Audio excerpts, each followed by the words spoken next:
unexpected time for his musical endeavors. So he was working on a movie, and he was kind of, I think, stuck in a hotel in Austin longer than he anticipated and couldn't play his electric guitar, so he's playing his acoustic a lot. And my personal feeling is that when he writes on acoustic, that it's far superior. Begun it before I left to go to Texas to film the Newton Boys, and finished it there, and I began writing the other tracks while I was there, the other songs, a lot of the other songs while I was there. And still defiantly true to his inner voice, Dwight is nonetheless very aware of the realities of taking that kind of stance in the music industry. Country radio has been really receptive to what we've been doing over the years, given the elasticity that we've used in creating, performing our music. Is it realistic to believe that radio can play everything you do when you're seeking inspiration as a musician at every corner? I don't know, because if you're doing your job, you may be ahead of the curve sometimes. In addition to his new album, there's another project that's generating quite a bit of excitement in Dwight's camp and will hopefully receive plenty of attention. We'll Sing for Food, the Songs of Dwight Yoakam, is a benefit album for the homeless. Long a charity of choice for Dwight, the album was originally the brainchild of his guitarist-producer, Pete Anderson. It got started about 10 years ago when I was doing a record with Michelle Shocked. And I would drive to the studio, and I don't live in an affluent neighborhood, but it's a middle-class neighborhood, Glendale. And I would see people standing by the freeway singing, you know, we'll work for food, or, you know, asking for money.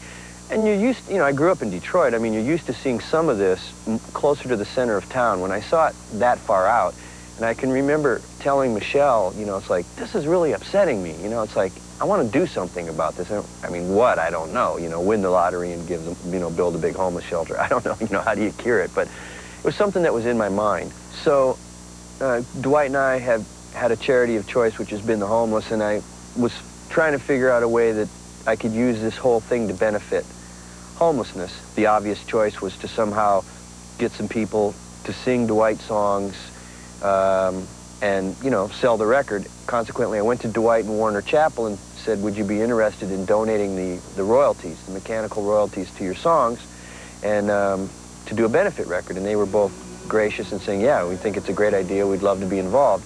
Not surprisingly, considering the man whose works are featured, the project resulted in a very eclectic mix of artists turning in some surprising efforts, including performances by, among others, David Ball, Sarah Evans, Kim Ritchie, Mandy Barnett, and Scott Joss. It's a talented group of performers who have volunteered to record his songs for a worthwhile cause, a fact not lost on Dwight.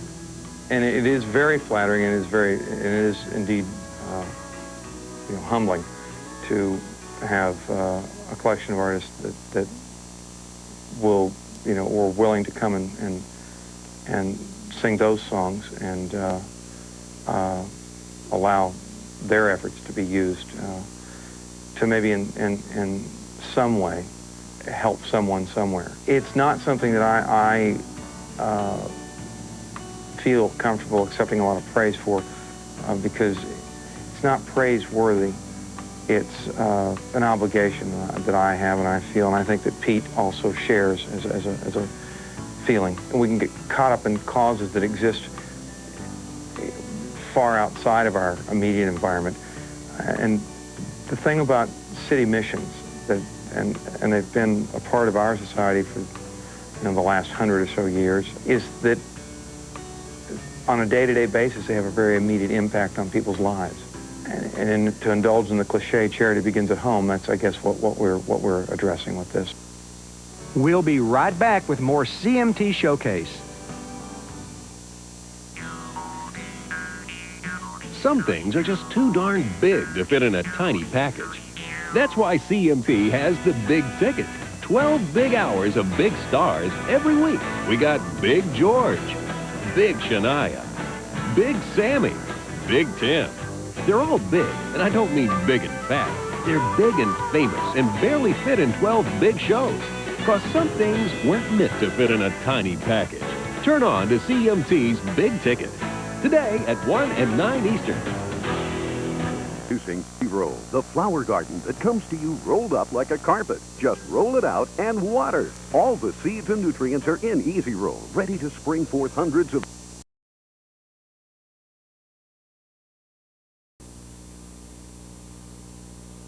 The line was somewhat muddled when Bo opened the door. I think it startled him. And so in being startled, he kind of, not unlike in real life, mumbled what he was saying to Bo. And Bo really was saying,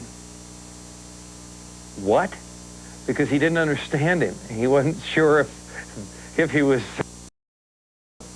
supposed to say the line or whatever. So I left it because it really kind of read to me as it might happen in that skating rink on that given night with those two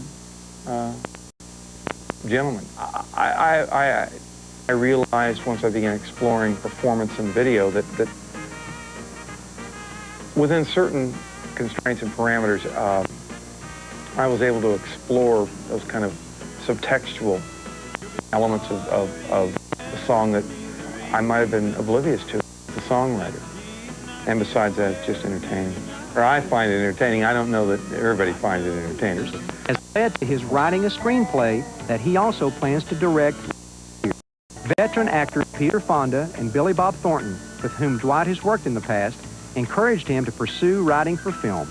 Of course, it was Thornton who helped propel Dwight into the movie spotlight when Billy Bob cast him in the little independent film that could, Sling Blade. We're going to be a family, Frank. My family. I'll be paying all the bills. So that means you're stuck with my ass. But I ain't your daddy. You just act like I am. And the other thing I say is, your buddy Carl here is going. We can't be no normal family with him living in a garage and coming in a damn bedroom at 4 in the morning carrying hammers and... Carl can stay if he wants to. Mama said that... Well, I tell you about your mama. Mister, don't you never lay another hand on that boy. You understand me? Experience that I had was As both a recording artist and actor, Dwight's talents are undeniable. His kind of versatility comes along about as often as a legitimate Elvis sighting. And while his talents are obvious for all to see or hear, Dwight would certainly rather be to the... CMT presents the 1998 Vince Gill Tour.